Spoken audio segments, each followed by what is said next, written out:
This is my generic Fojojo Stylus Pen for my iPad.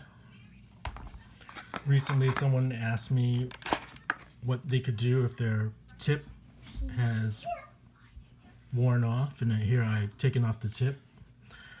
I didn't find the solution, but someone tried it themselves.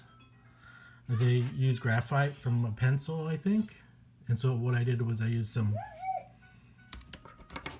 some pliers and just cut off the pencil tip, and then I started to just wear it down so that it could fit into this thing here. Hopefully you don't get it stuck, but once you can get it in, you can kind of fashion it in a little bit, like twist it in. Yeah, the biggest worry is if you get it stuck inside there, so I don't suggest this. This is just to show that it can work. So once you have it in there, now you can go ahead and write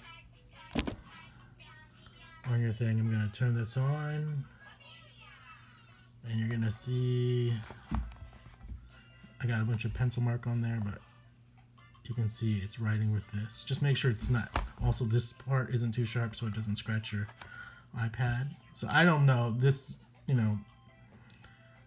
don't try this at home, but I just wanted to try it to see if it would work. And I'm assuming the tip was originally a piece of material similar to what a pencil is. And so right now this is kind of sharp, and so I'm just trying to use it lightly just to show you it does work. So this came straight off of a pencil, and I had to whittle it away. I used a piece of paper, and I just kept on rubbing against there until it got small enough where I could fit it inside.